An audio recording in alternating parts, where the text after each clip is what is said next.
much. Thank you. I moved to America 12 years ago with my wife, Terry, and our 2 kids. Actually, truthfully, we moved to Los Angeles. Thinking we were moving to America, but anyway, it's a short plane ride from Los Angeles to America. I got here 12 years ago, and when I got here, I was told various things, like, Americans don't get irony. Have you come across this idea? It's not true. I've traveled a whole length and breadth of this country. I have found no evidence that Americans don't get irony. It's one of those cultural myths, like the British are reserved. I don't know why people think this. We've invaded every country we've encountered. I don't know.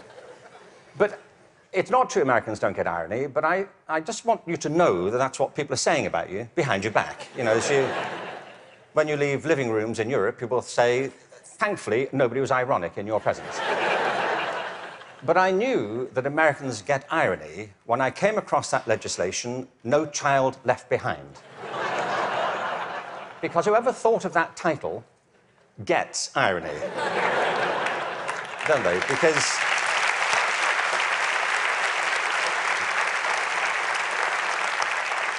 Because it's leaving millions of children behind.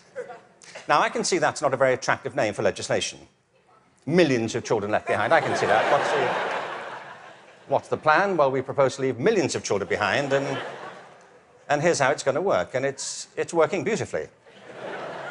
In some parts of the country, 60% of kids drop out of high school. In the Native American communities, it's 80% of kids. If we halved that number, one estimate is it would create a net gain to the US economy over 10 years of nearly $1 trillion. From an economic point of view, this is good math, isn't it? That we should do this. It actually costs an enormous amount to mop up the damage from the dropout crisis. But the dropout crisis is just the tip of an iceberg. What it doesn't count are all the kids who are in school but being disengaged from it, who don't enjoy it, who don't get any real benefit from it. And the reason is not that we're not spending enough money. America spends more money on education than most other countries. Class sizes are smaller than in many countries. And there are hundreds of initiatives every year to try and improve education. The trouble is, it's all going in the wrong direction. There are 3 principles on which human life flourishes, and they are contradicted by the culture of education under which most teachers have to labor and most students have to endure. The first is this, that human beings are naturally different and diverse. Can I ask you, how many of you have got children of your own? Okay. Or grandchildren? How about 2 children or more? Right. And the rest of you have seen such children? Small people wandering about. I will make you a bet, and I'm confident I will win the bet. If you've got 2 children or more, I bet you they are completely different from each other, aren't they? Aren't they? You would never confuse them, would you? Like, which one are you? Remind me. You know, your mother and I are going to introduce some colour-coding system so we don't get confused. Education under No Child Left Behind is based on not diversity, but conformity. What schools are encouraged to do is to find out what kids can do across a very narrow spectrum of achievement. One of the effects of No Child Left Behind has been to narrow the focus onto the so-called STEM disciplines. They're very important. I'm not here to argue against science and math. On the contrary, they're necessary, but they're not sufficient. A real education has to give equal weight to the arts, the humanities, to physical education. An awful lot of kids... Sorry, thank you.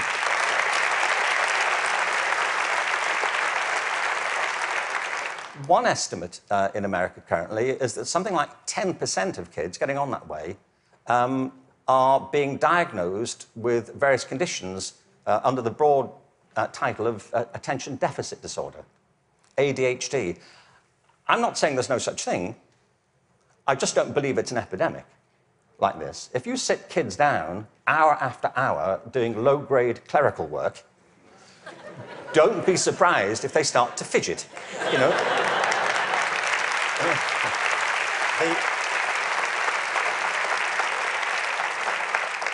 Children are not, for the most part, suffering from a psychological condition. They're suffering from childhood, you know, and I know this because I spent my early life as a child. I went through the whole thing. And kids prosper best with a broad curriculum that celebrates their various talents, not just a small range of them. And by the way, the arts aren't just important because they improve math scores, they're important because they speak to parts of children's being which are otherwise untouched. The second... Sorry, thank you. The second principle that drives human life and flourishing is curiosity. If you can light the spark of curiosity in a child, they will learn without any further assistance very often. Children are natural learners. It's a real achievement to put that particular ability out or to stifle it. Curiosity is the kind of engine of achievement. Now, the reason I say this is because one of the effects of the current culture here, if I can say so, has been to deprofessionalize teachers. There is no system in the world or any school in the country that's better than its teachers. Teachers are the lifeblood of the success of schools. But teaching is a creative profession. Teaching properly conceived is not a delivery system. You know, you're not there just to pass on received information. Great teachers do that. But what great teachers also do is mentor, stimulate, provoke, engage. You see, in the end, education is about learning. If there's no learning going on, there's no education going on. And people can spend an awful lot of time discussing education without ever discussing learning. The whole point of education is to get people to learn. A friend of mine, old friend, actually very old, he's dead. That's as old as it gets, I'm afraid. So, but a wonderful guy, he was. A wonderful philosopher. He used to talk about the difference between the task and achievement senses of verbs. You know, you can be engaged in the activity of something but not really be achieving it. It's like dieting. It's a very good example, you know. There he is, he's dieting. Is he losing any weight? Not really. Teaching is a word like that. You can say, there's Deborah, she's in room 34, she's teaching. But if nobody's learning anything, she may be engaged in the task of teaching, but not actually fulfilling it. The role of a teacher is to facilitate learning. That's it. And part of the problem is, I think, that the culture of, the dominant culture of education has come to focus on not teaching and learning, but testing. Now, testing is important. Standardized tests have a place. But they should not be the dominant culture of education. They should be diagnostic. They should help. You know, if I go for a medical examination, I want some standardized tests. I do. You know, I want to know what my cholesterol level is compared to everybody else's on a standard scale. I don't want to be told on some scale my doctor invented in the car. You know, your cholesterol is what I call level orange. Really? Is that good? We don't know. But all that should support learning. It shouldn't obstruct it, which of course it often does. So in place of curiosity, what we have is a culture of compliance. Our children and teachers are encouraged to follow kind of routine algorithms rather than to excite that power of imagination and curiosity. And the third principle is this, that human life is inherently creative. It's why we all have different resumes. We create our lives, and we can recreate them as we go through them. It's the common currency of being a human being. It's why human culture is so interesting and diverse and dynamic. I mean, other animals may well have imaginations and creativity, but it's not so much in evidence, is it, as ours. I mean, you may have a dog, you know, and your dog may get depressed. You know, but it doesn't listen to Radiohead, does it? And, sit staring out the window with a bottle of Jack Daniels. And you say, would you like to come for a walk? He said, no, I'm fine. No. You go. I'll wait, I'll go. Yeah. But take pictures. We all create our own lives through this restless process of imagining alternatives and possibilities, and one of the roles of education is to awaken and develop these powers of creativity. Instead, what we have is a culture of standardization. Now, it doesn't have to be that way. It really doesn't.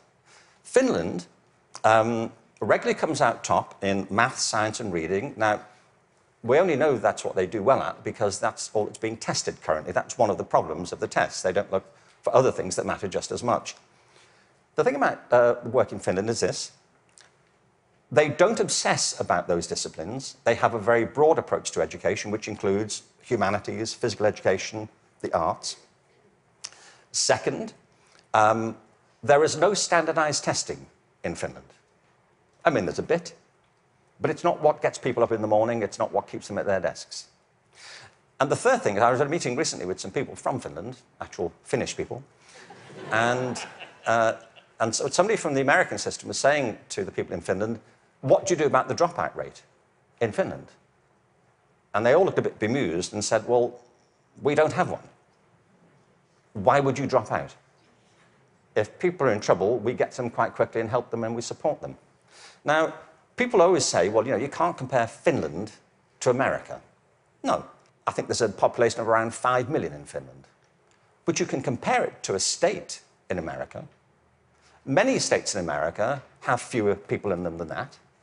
I mean, I've been to some states in America, and I was the only person there. Really. Really, I was asked to lock up when I left. But what all the high-performing systems in the world do is currently what is not evident, sadly, across the systems in America. I mean, as a whole. One is this. They individualize teaching and learning. They recognize that it's students who are learning, and the system has to engage them, their curiosity, their individuality, and their creativity. That's how you get them to learn. The second is that they attribute a very high status to the teaching profession. They recognize that you can't improve education if you don't pick great people to teach and if you don't keep giving them constant support and professional development.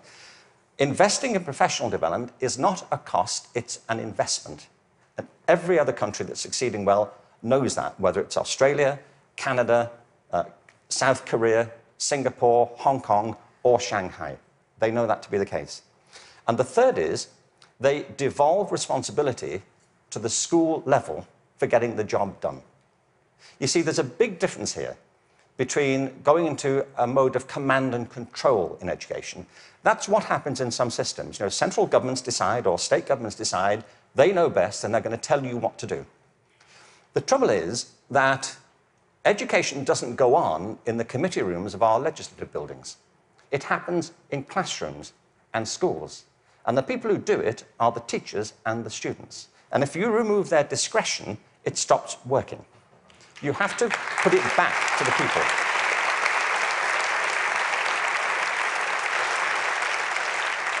There's wonderful work happening in this country. But I have to say, it's happening in spite of the dominant culture of education, not because of it. It's like people are sailing into a headwind all the time. And the reason I think is this, that many of the current policies are based on mechanistic conceptions of education. It's like education is an industrial process that can be improved just by having better data.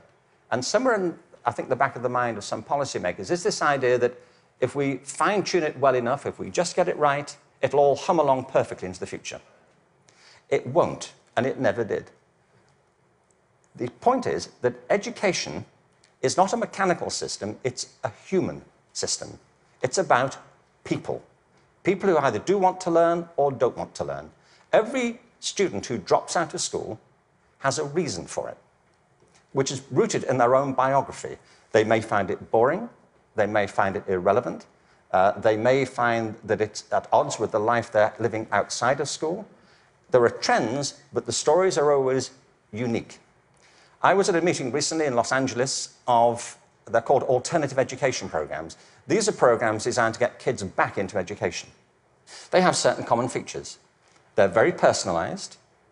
They have strong support for the teachers, close links with the community, and a broad and diverse curriculum, and often programs which involve students outside school as well as inside school. And they work. What's interesting to me is these are called alternative education. You know? And all the evidence from around the world is if we all did that, there'd be no need for the alternative.